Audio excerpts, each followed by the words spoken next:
Hello and welcome to whatever this is called, the podcast that's number one in your hearts, but number 62,024 in the charts. I am Scott Taylor, and as always, with me is Mr. Steven Garcia. Steve, how you doing? What is up? And you know what? It's clobbering time, dude. Let's go. How about you? How are you doing? Fantastic. Fantastic. Fantastic. Oh, that's right. Fantastic. I didn't say that today. Yeah. That's how I'm doing. Well, we herald his beginning, we herald your end, we herald yet another summer movie review here on whatever this is called. This time it is Fantastic Four. Just released last week. Brand new to theaters. Starts section 6 of the Marvel timeline story thingy. Right, starts off a whole new section of it leading into Doomsday, Secret Wars. So it's the start of everything. Everything that's going to be coming out from Marvel. So we'll talk about Fantastic Four, the prior iterations. We'll talk about our thoughts on the current movie and kind of where Marvel's going and how they're approaching this stuff anew from here. So Steve, the older Fantastic Four movies, the two that ended with Galactus as a storm cloud, right? Oh, yeah. And then you had Fan Four Stick, whatever that one was, where they were just pushing it out to because they were losing the rights to it. Full transparency, I've never seen that one. I have not watched it. I think I watched it once and then I tried to watch it again and I just couldn't get through it. Yeah, it was definitely felt very forced just in its planning and marketing. But the original two, I remember seeing the original two in the theaters. Yeah. When they came out, and they were a big deal because it was, the technology of the time and it was kind of state of the art, special effects and stuff that they were using for superhero movies. It wasn't that you had a lot of superhero movies at that time. At that time, we just had X-Men, Spider-Man. Peter Spider-Man. And X-Men. We had X-Men out at that time, but you hadn't reached the Iron Man mark. No. So they were kind of their own thing and their own little worlds. Yeah, it was. I remember them being good. The first one being for what it was because we didn't know what to expect. We didn't have other superhero movies. Yeah. Well, I mean that's true. And it had Michael Chiklis in it. And I always love when the TV stars get promoted or start working in movies. I always wished he was a bigger star in the movies. But yeah, and his thing was, it was a suit. It wasn't. I don't know how much CGI, maybe some facial things, but yeah, it was all practical in terms of their suits and everything. So it wasn't the thing that we have now where they just wear motion control and then they put the suit on in post. So they're able to do the whole what is it? The little nanotechnology where it goes Like the motion capture type yeah. stuff. So yeah, I mean, I think for me, I was still a little disappointed that it didn't go deep enough into like the Galactus or something in the second one, because I thought, oh wow, Galactus, cool, all right, and yeah, it was just a big old ship in space or something. But Yeah. I don't really remember him all that much. I should have watched him for this, but I just didn't. But Don't put yourself through that. There's no need. Just watch a couple clips. I mean, you had Jessica Alba, right? And they changed Doom's whole storyline, I think, in those ones too, to kind of shoehorn him in as well. But with this one here, initial thoughts of it, we were concerned when we were doing our preview show that, are they doing too much, or what are they going to do with this? Is it going to be a lot of buildup and not a lot of payoff? And I feel like we both feel like it went well. yeah, We were generally surprised that relieved, deep sigh of relief after the movie ended. This was a good movie, just in and of itself, and in the Marvel universe. yeah, I think when it was over, we both kind of looked at each other and was like, okay, cool. And you brought up a really good point when I asked you initially, what'd you think? And you were saying, oh, well, do I think it saved Marvel? No, but I think it was it made you, what is it? It made you relieved or something? I can't remember exactly. Yeah, it didn't save it, but it didn't damage it. Right. There you go. Yeah. And I thought that was really good, kind of a good way of putting it for me. For me, I thought it, having time to kind of sit with it for a while. I think, it was a good movie. It was really self-contained. You didn't really have to do, I think, a lot of homework in terms of like watching other movies to kind of understand who they were, what they did. You kind of got a little bit of a refresher in the beginning in the form of a TV show host telling you kind of what happened to them, how they got their powers. But I feel like it kind of harkens back to the Iron Man and Captain America and Thor movies of the first three kind of movies of the MCU as we know it now, because those movies had their little self-contained story. There wasn't a lot of bleed from other movies, and so it was able to kind of tell its story. And you could like the story or not, but it held its own with its own story. So I mean, that's what I kind of got feelings of, and it was really good. It was enjoyable. I thought the casting was really good. I think I was reading a lot of reviews from other podcasters, and it's kind of a mixed bag. But I thought it was casted really well, and I thought the chemistry was really good between Pedro Pascal and Vanessa Kirby, who is now my new movie star crush. I mean, that woman is amazing, and she was good in the movie But too. the restraining order will be in the mail. Hey, it's already in the mail. Takes I 4 already to got 5 it and signed days. it. I'm gonna ask her to autograph it next time I see her. Frame it. Yep. So I mean, I enjoyed it, and I think it kind of put Marvel back in the. I feel like it would put Marvel back in the good graces of us, because I think a lot of fans got spoiled by Endgame and the build up to that movie. So now I feel like they expect Endgame every movie, or at least some sort of like Civil War, Captain America Civil War type of movie, where you're having all these characters. And I think that's what kind of for me doomed not that I think it's a bad movie, but doomed Superman was that it was more of that. It was more of like the whole lots of characters, thin on the story, and I think that's what Marvel has been doing the last 10 years. So I don't know. What's your overall feeling of it? Well, I think that's a good point that people are expecting Endgame at every showing. Yeah. And it's like doing a breathing test, and you breathe out as fast as you can, and the meter goes up to the high mark, and it's like you that's the high mark. You want to just meet that every single time, and we're not going to. They're not going to. It was the first Marvel movie in a long time where they didn't have to shoehorn in something else from some other film. Yeah. And they didn't have to make sure that they had something in their film that was then going to play off into another film. Now, maybe there's more to it than we're seeing that will play off into other films. It didn't feel that way, though. If they did it, then it wasn't just on the face. It was definitely hidden enough that it didn't affect my movie-going enjoyment. I do think there were a lot of different aspects to it that I liked. I was concerned that Pedro Pascal being Mr. Fantastic, and having watched the trailers, that it would be hard for me to see him as not Pedro Pascal, because you can put him into another role, but when he's in this like skin tight light blue suit, it's hard to not see the actor themselves just in a suit. So I felt like that was my concern going in, and within a couple minutes, into the movie, it was Mr. Fantastic. He was Reed Richards. I didn't see him as Pedro Pascal. And a lot of that is just little tweaks, just his voice, the voice he chose for it. I saw an interview where he was talking about how they had to wheel him in from that to do like a middle Atlantic voice, like the tone and the cadence and all that stuff. And that was a choice that they made. I think it was a good choice for him. Oh, wow. Yeah.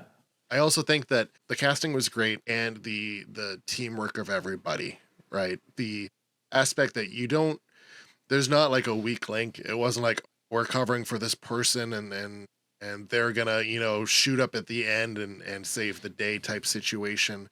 Everyone was playing off of each other character wise. Everyone was building on each other, supporting each other as a team and as a family, which is what they're meant to be. I liked that aspect because you don't get that a lot. Usually you have people competing, or I think the best way I saw it put was that with Avengers, they're work friends, right? And this, they're a family. And X-Men is like they're students in a school.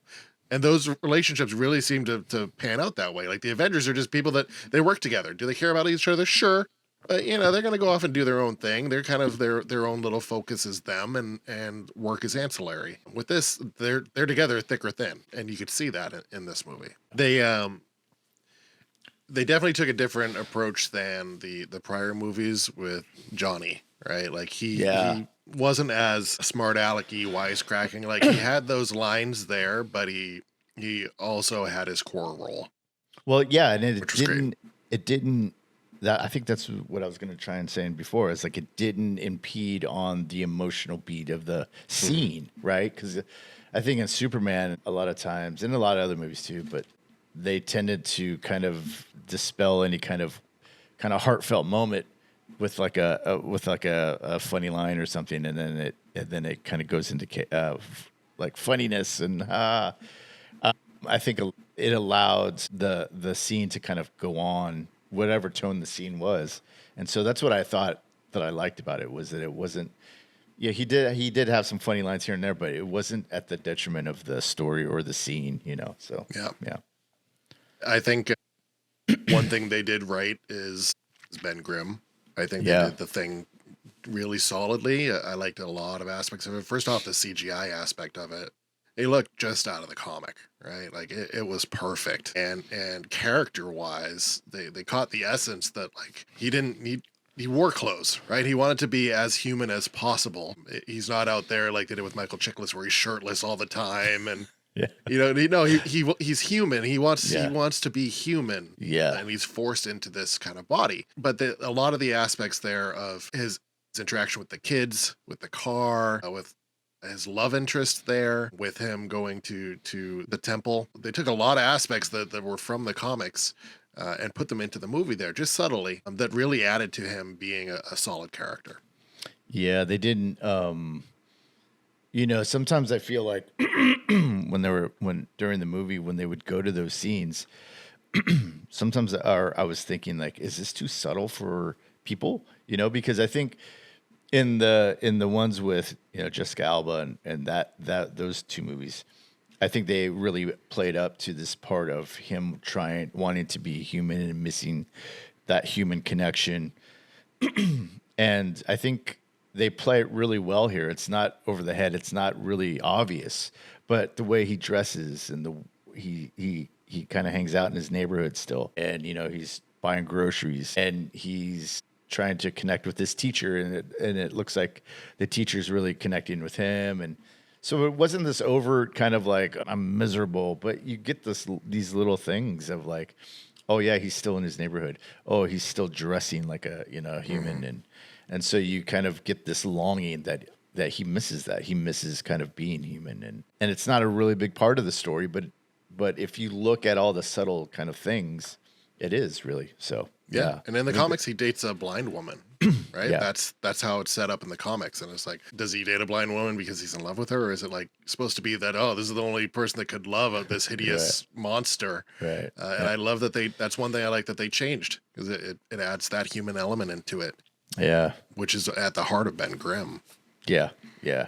I think in the comics too, I think we were talking about Secret Wars and how at the end, he went to this battle planet and he was able to kind of, I think at the beginning he was changing and he had no control over it. I think by the end of the run, he had found a way to control his transformation. And so when he sends everybody back and everybody goes back to the Earth, and he tells Reed Richards, "Oh, let me have the controller, and I'll go back. I just need to think about it for a while." I think that that's a really interesting element because I would always think like for the Hulk, right? It's like this thing of he can't control it when he's angry, so it just comes out, and but he's trying to work with it, and he's trying to kind of see how he can live with it, and then well, at least in the end part, but I think the thing is like it's constantly kind of in his mind of like, I miss it. I want it. How do Hmm. I love this power, but I love to be part of this, but how do I get back? So yeah, it's good. Yeah, he's kind of the opposite of Johnny in the comics and in the prior movies. They made him like he wants to use his new power for fame. Yeah. He wants Yeah. to get Yeah. chicks with it, and he wants to be famous because of it, kind of thing. And Ben's the opposite side of it, where Yeah. he'd rather this not have happened to him. He'd rather it definitely have his normal body and just come back from that trip normal. But the other change that they made is Silver Surfer. They changed Yeah. Silver Surfer to female. How do you think that went? I think it was fine. I mean, I think in the history of or the kind of backstory of Silver Surfer, they are different. He Hmm. gets these different people from different worlds. But yeah, I didn't mind it. I mean, I thought it was a good backstory, and I think I was telling you that there was Silver Surfer cartoon. It's either part of the Fantastic Four or it was its own cartoon. I can't remember which. It was on Disney Plus, and I forgot to look to see if it was still there. But yeah, I mean, it was fine. I had no problem with it. I thought with that character, I think you could play it different ways because it's not just supposed to be a man, doing this and whatever. It's a scout basically. You get somebody, you let them go all over the universe to pick planets, and so I mean, it's not really, you don't need to be one or the other. So yeah, I didn't have a problem with it. I think it was a good role too. It made sense in the storyline too. They were able to work Johnny into it, and I think it made a lot of sense to make that change. Yeah. And it gave heart to the Silver Surfer, showing the reason that they chose to be the Silver Surfer and the different choices that people make. Right? Yeah, That was a big part of the plot. Is what choices do you make? It's easy to say, the old trolley problem, right? Where it's like you got one person on one track and three people on the other. Yeah. Which one do you pull? Right. And there's a lot of nuances there. It's easy to say, well, you pull the one that the less number of people. With this, it's do you give up one person for the safety of the entire planet? And most people would say yes, right? You go, yeah, in a second. But what if it was the person you love the most? And what if it's a baby? Yeah, what if it's a innocent baby? It's different if it's the just this first serial killer that's a serial animal rapist, right? Or even just like an old person, Yeah, or just an old person. Yeah. Or an old person that was a serial animal rapist. Let's go all in. And what if it's that, is it easier to pull the lever to make the trolley go that direction? And this really made you think about it, that are you giving up, what would you choose? Who would you be able to make that choice? And it's easier looking from the outside in. It's just the entire city, the entire planet, then saying, why aren't they doing this? Just give up the kid. And it's such I love those ethical choices. Yeah, I think that was the turn too. I think that's the only thing. Well, not the only thing, but that was one thing that I kind of. It's not that I didn't like it or disliked it or liked it or whatever, but it was more of, and it happened in Superman as well. As this instantaneous change in the whole opinion of the characters, like in Superman, it was I forget what it was now, but everybody's holding up their phone. Oh, Superman's parents wanted him to do this, and then instantaneously everybody's like, I guess they do it for the sake of storytelling to make it quicker, so you're not just like. But I just feel like in this day and age, I think that there would be people that would be like, yeah, oh, I'm still with you, Superman, whatever the case may be. But that's just me kind of getting taken out of the story just for a second. But that's a little nitpick. Just kind of splitting hairs here. Yeah, that problem in the movie, that choice that they're making, kind of, it changes the tone for sure, right? Because you got all these people that just love the Fantastic Four, and then all of a sudden it's like, wait, what? You're not going to do this for us? Like, you give us your all, for these, I forget how many years it was since they'd come back, 3 years or something. 4 years, I think. 4 years. Or was it 3? 3 or 4, something like that. I was going to say 4, and then I was like, that's too on the nose. Like, why would they go 4 years for Fantastic Four? But maybe it was 4. But everyone loves them, and they're like, you gave us your all for this time, and you're going to continue. Maybe it is kind of like the end game scenario there, right? Like, it's like, you gave us everything, and now like you're pulling back on us. Yeah. And that's kind of what people thought was with Endgame. Like, Endgame was everything you wanted it to be, and then all of a sudden it's like, well, here's some new people in there. You're like, but I like that. I want to watch that. Give me that again. Yeah. Because it was set in its own universe and its own timeline type situation. Yeah. It was able to be a more positive environment than we're used to in a lot of Marvel movies, because Marvel movies are just realistic, right? It's like it's our Earth, and we know that our Earth is not a very positive place. There's a lot of negativity. I think, and I think it was a really good choice to kind of put it almost like it was in the 60s, and then but the technology in this Earth 828, I think it was how it was back in the 60s, but the technology was more of like today.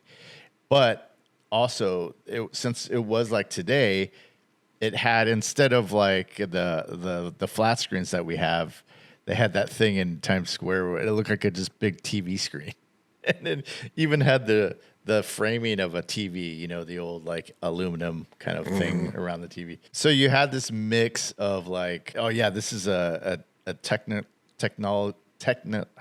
can't say that, technological kind of era, but it's still, you know, the flying car is still like an old like Chevy or something, you know. It wasn't. So I thought that was really cool, and I really like that choice, the aesthetic choice too, of how to make everything look. And what did you think about that? Did you have any opinions about that? Yeah, it definitely was that, you know, kind of futuristic Jetsons kind of feel to it, Yeah, yeah. but with some grounding of some things were more futuristic, but other things were kind of like they would be during, you know, the 60s here. I think someone pointed out that there was like flash photography. There were, you know, like flash bulbs going off, you know, and just the way that something as simple as the way the rocket worked, right? Yeah, They had to get into it, and it had to be propelled from the bottom. You know, there was some level of concern there. You know that, you know, we've seen things go wrong when spaceships launch, yeah, but it yeah, wasn't like the other Marvel version where it's just like lifts up and yeah. it's off and away. Let's go. But then they pair that with faster than light travel. So they have this thing where they kind of, you know, attach to, kind of like Star Wars, when they have small ships but they need to go light speed. They attach the light speed engines and they go. So you had that mix, and that's what I was saying is like it was an interesting choice to kind of do that and to kind of make it look old, but then at the same time there's this technology that's available to them that we still don't have. Yeah. Yeah, and I didn't feel like kind of like with Crypto, the concern with like Herbie, right? Their little assistant android little person. There's always a concern that it's just it's a cute toy, you know, to market to the kids and get people to like it's a baby Yoda. But I didn't feel that way. I felt like it, you know, wasn't shoehorned into scenes where Herbie was meant to be, and the practical effects that they used for it, along with adding in a little bit of the CGI, I think it was chef's kiss. It was great. It Yeah. looked like it just fit into that environment. Yeah, and again, you had this kind of robot that did all these calculations, and it was just as kind of or smarter or whatever. It can hold its own with the human counterparts, but yet it ran on VHS. It looked like VHS cassettes or something that they were putting in Yeah, for like the different data, situations. yeah, you the know? data reels, the little, Yeah. you know, things that we used to record on. Yeah. Yeah, yeah. So I like, again, it's just this mismatch of stuff, and that's what I really kind of, I think that was the thing that kind of put it over the top for me, was like it was just a great movie to watch. It was fun, and you know, so yeah, that made it more enjoyable for me, anyways. Well, let's talk Galactus. Let's talk the big bad of this movie. Yeah, So in the prior movies, we talked about that they made him just this big storm. It was a storm coming from Yeah. outer space, and they just flopped there. I believe it had to deal with budget issues. But even back then, I'd be concerned with how they were able to show Galactus with technology. Now, I feel like they did him right. They did him justice. I thought it looked really good. Yeah, Yeah, he's meant to be just this big kind of eternal thing that is feeding off of these planets, and they didn't make it that he was this giant god or anything like that was omnipotent. But also, there was no way that the Fantastic Four was going to kill him, right? There right, was no way they were right. going to beat him. And a lot of times you get that in superhero stories and movies where it's like, yeah, we destroyed him, yay. And it's like that's nearly impossible. Even with the four powers you have, that seems like that would be nearly impossible for you to do. Them planning on getting another way to get rid of him, I think was great. Yeah, that was a good one. And I like that he truly, it wasn't his first rodeo. It wasn't like he was just dumb. He sees the traps coming. I like when he gets to Earth and he just kneels down and just grabs the ground a little bit, like kind of like you do, like if you go to a beach or you're in a, you know, a redwood park or something like that. Like, it's Yeah, something you would do, like a new place. You'd be like, oh, it's a new texture. Let me see what this is like. I really liked that, and I liked that he had his focus. It made sense. His focus made sense that I'm coming for this, you know, air so that I can get rid of what I have to do. I don't want to do this anymore. I'm tired of eating all these goddamn planets. yeah. And I want to pass that off to someone else and finally say, you know, be done with it. Well, that's the thing that when he grabs the ground and he looks at it and feels it. That's the same thing the in the Justice League when they flash back and they have all the Green Lanterns and the gods and the Wonder Woman's, I forget their tribe called, but yeah, when he's a younger version of himself, it was way back then, and so he jumps off his ship and he lands and he does the same thing. I thought that was really cool. And I was watching. I think yesterday I was watching this kind of thing on Superman and the iteration of him through the movies and his kind of counterparts, his rivals, and they showed that part, and then I was like, oh well, Galactus does that in the new. Oh wow, and I put two together. And so it was just, I just wanted to throw that in there. And I thought that was really clever. I don't know if it was a callback to that or not, but it was very similar. Yeah, Galactus was great. The voice acting was great. The dialogue, everything he says has meaning to it. There wasn't a lot of filler dialogue in this. Yeah, his voice, whoever did the voiceover, was really good. And also, I was expecting him to be bigger, obviously, but not as big. So that when they're in his ship and they're meeting him for the first time, I thought, oh, he's probably hidden in the shadows right around there. And then his eyes open. I thought, oh, that's way bigger. And the way they did that was pretty cool. I thought it was really menacing and really intimidating.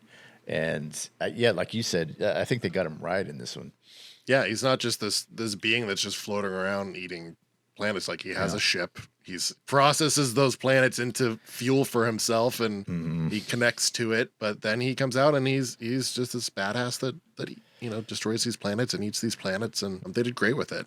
Yeah, very happy with Galactus in this movie. Yeah. So now, what about Mr. Fantastic? And one of the concerns that it's really tough to do is stretching a person. Right? I mean, we got Elastigirl in The Incredibles, but that's fully animated. I was not mad at the way that they did it. I think they probably did it as well as they could have. Yeah. I mean, he didn't get a lot of action pieces with him doing a lot of things. They had I think a flashback when they were showing them fighting, different foes. And there was one callback to the original, their first comic book cover, which when I watched, I thought that has to be some sort of cover or some sort of panel, a big fight in a comic book. And I thought they did well. I think a lot of times it was like he would be writing something and his arm would just stretch out for the most part. So he didn't have a lot of action, but when he did, it was pretty good. It was pretty nice. And I thought, I didn't know how long he could stretch him. I was waiting for him to kind of, because I get overstretched. Because I think in the Secret Wars it happens where he gets overstretched. He doesn't rip apart. He just gets so stretched that he can't get back together. And I was waiting for that. That's what I thought was going to happen. But yeah, it was cool. I enjoyed it. I thought they got it right.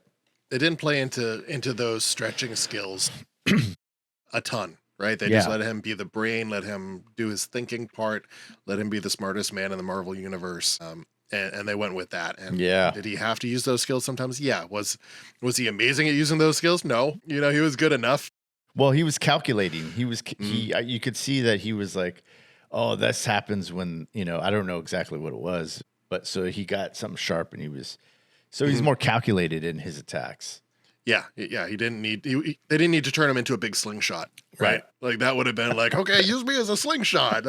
That's kind of what you would expect from a Fantastic Four type movie from the history that we've seen. Or when he's dancing, remember in one of those? I can't remember which one of the movies, and he's dancing. He's like, oh yeah, and he spins. Yeah, he twists. Yeah, they didn't do anything with his body that made me cringe. Yeah. Except for that M&M commercial that came before that. That was cringy. That was. Oh yes, there's a peanut in me. No, there's a nut in me. Let's rethink this marketing opportunity, Mars M&M Company. I digress. Oh, shit. Yeah, I do want to go into movie experience a little bit here, and I don't know if you noticed, but the gentleman next to you in the theater had been wearing sandals, sliders, right? And when he kicks up his footrest, he takes them off so that his bare feet are out there. Now, what's your view on that? Is that acceptable in society? For the most part, I the only place that I have a problem with that is airplanes, Hmm. because you're sharing air. It's not like new air; it's just recirculated air. And so anything you do in an airplane is going to affect everybody. If it's smelly, like food or your feet, and people do that anyways, and that's annoying to me. I didn't notice him, and I didn't notice that. So if I noticed, I don't know. I don't think so, because I think people that wear sandals, like flip flops or flats or whatever, they just don't wear shoes anyways, because that's like the least amount of shoe coverage that Hmm. you could have is wearing a flip flop or like a slider. So I think that they just go around barefoot anyways, and I think I trust more those people than I do the people that do everything like me. I do everything with socks and shoes, and I'm not a sandal person. I don't like showing my feet. So I don't know. Yeah, I didn't have a problem with it, so I Well, didn't notice it. here's my thing. Okay. If it's acceptable for them to, my stance is that you cover your mid waist area, cover your society says you do that. Society says you cover your tatas. But I feel like the third aspect there is you cover your feet, right? Yeah. In a situation like that, even if you're wearing the sandals, some might say, well, he was only wearing sandals, right? He was almost barefoot anyways. Then would the difference be if I took off my chucks and I took off my socks? Would it be acceptable for me to put my feet out there? No, You'd I be don't like, think why so. is this dude? So is it the number of steps between getting bare feet? Well, Is I that think what the difference is? if and the same as me, so I'm not putting you down, but I'm Hmm. sure that if you took off your shoes and socks, you would have these white feet that never see the sun. Like me, I don't do that either. And so it would be just odd to know that, well, this dude never has his feet out. So yeah, it would just be weird. And they probably smell because they're in socks and shoes all the time. That's for me. When I was a kid, I never wore shoes. And so no one, at least maybe they were because they were afraid to tell me. I don't know why, but no one ever told me, Steve, your feet smell. That didn't happen until I started wearing shoes and socks all the time. For me, I don't know. It's just, I just didn't notice. And if I did, I think the dude smelled like $1,000,000, dude. He smelled like he just stepped out of the shower and he went through like a perf or a cologne thing, and he smelled good. Like he smelled fresh. So yeah, I didn't really mind it. I mean, yeah. And back to your analogy, I think I would probably mind it if someone like you or me did it, because you would just instantly know that, like, oh, these guys never take their shoes off. I don't know. So it just, yeah, I don't know if that made any sense. I am a policy for one, policy for all person. Well, And it's like, if I can't take my socks and shoes off and be seen as do you weird, want then to though? That's the question. even if I don't want to, should I have the right to do it? No, I shouldn't If have the you right want to do it. to, I mean, I would. I don't know. You're just not the type of person I would think that would want to. So But that's like saying, I just showered, so I'm gonna Porky Pig it at the movie theater. Like I'm well, just gonna have my, I would have less of a problem with it if that was the case. It and I would be just like, lean over and go, hey, listen, it's totally okay. I just showered, so my rear is just completely clear. if No dingleberries, nothing. We're good. oh, I thought you meant like Porky, like no. Oh, you're talking about no pants. I'm talking no pants. Yeah, is that Oh, Porky Pig? No pants, shirt, no pants. yeah, that's. I I don't think anybody, even women or children, like don't take off But your like pants. Like the kids, like when they run around naked and their parents are like, ah. It's like, dude, cover that kid. You don't know who's out here. Well, we'll circle back to Fantastic Four, but let us know below. What do you think? Do you think you should be able to take your shoes off at the movie theater? Am I just a crotchety old man yelling at clouds?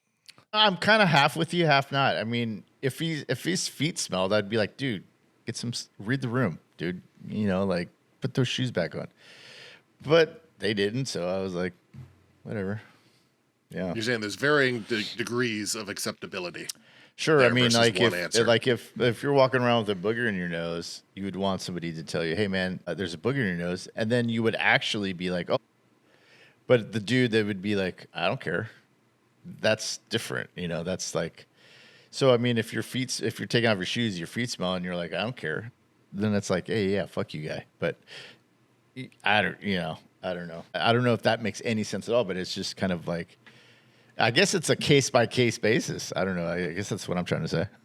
You want a court of foot law is what Yeah. you want, where people's cases are brought. Let's go to the foot judge here, and then they magically appear and they go, yeah, that's not good.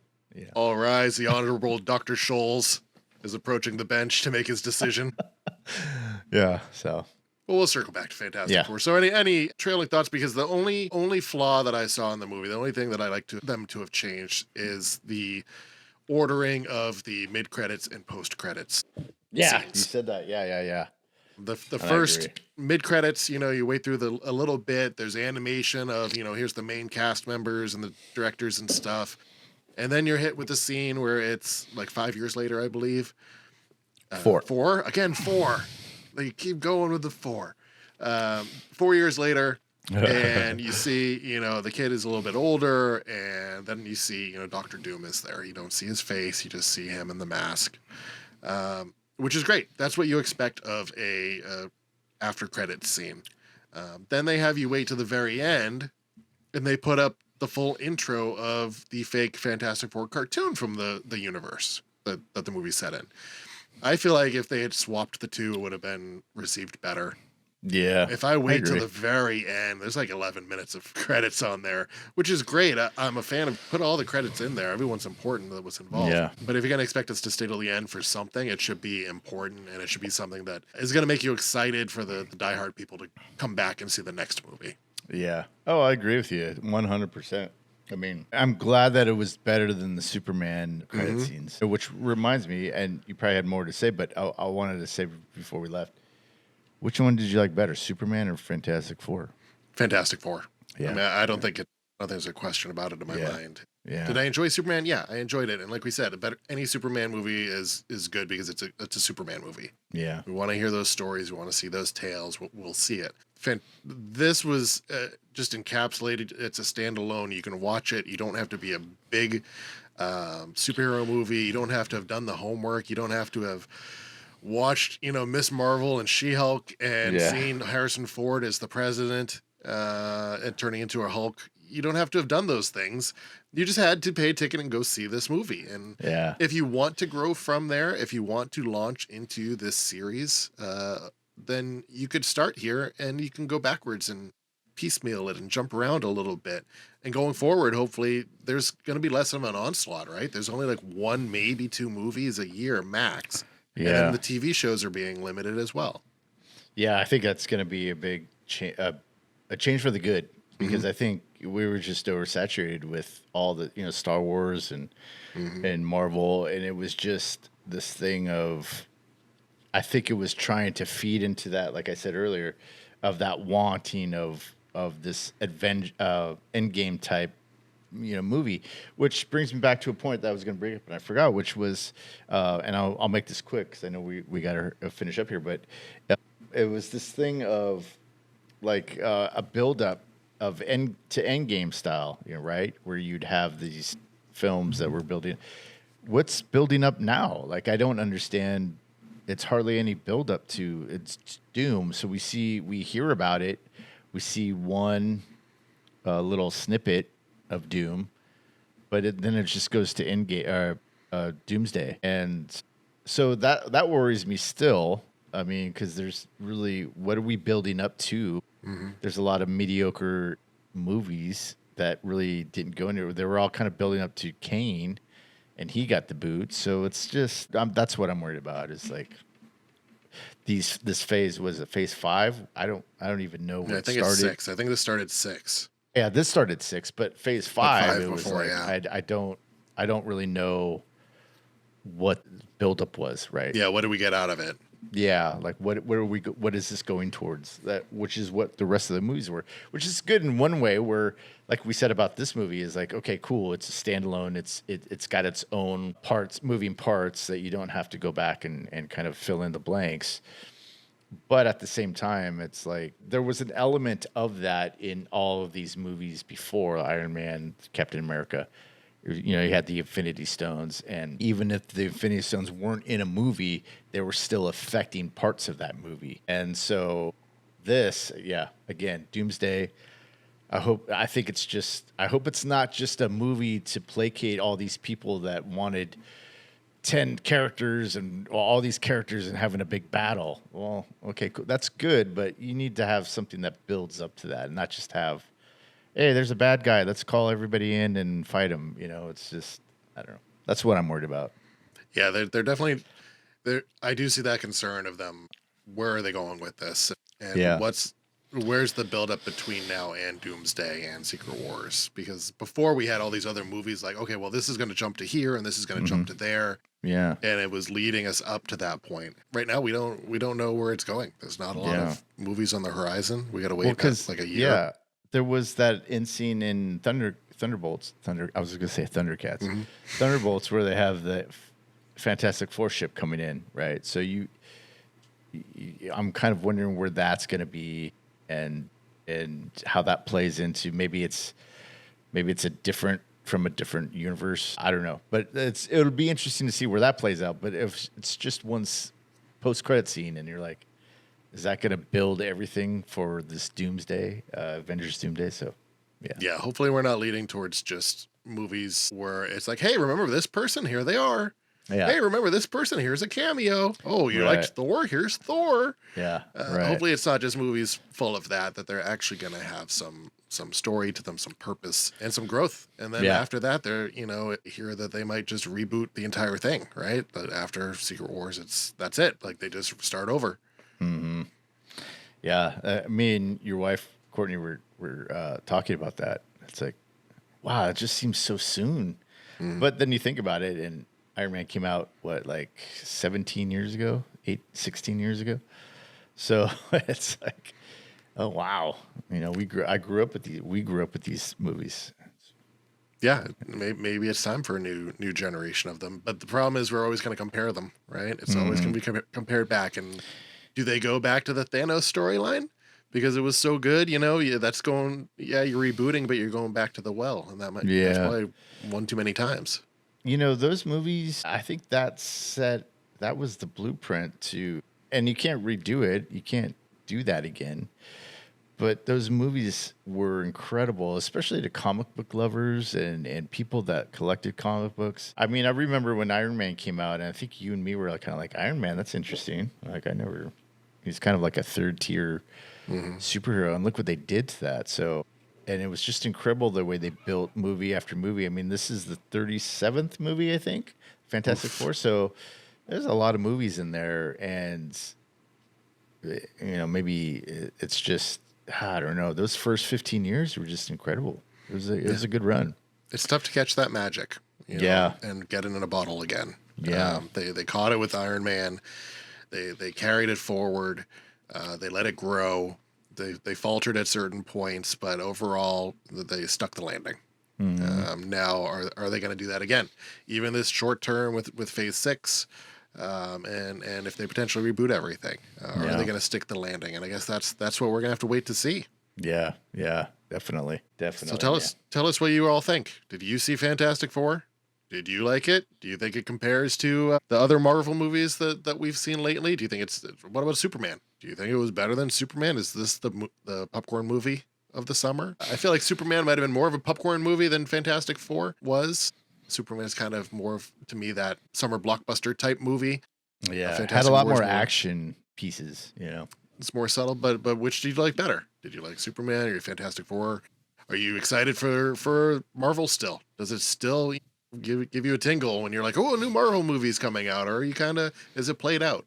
Let us know. You've got our socials down below, Instagram, wherever you get your podcasts. You can send us postcards, just write to whatever this is called, and the postman will learn. They know who we are. They'll get it to us. This. Yeah, we'll get it. We're right here, but still, we're close. Yeah, I tip my postman, so he knows. He'll get it to me. So until next time, friends, this is whatever this is called. For Mr. Steven Garcia over there, we'll see you next time. See you guys.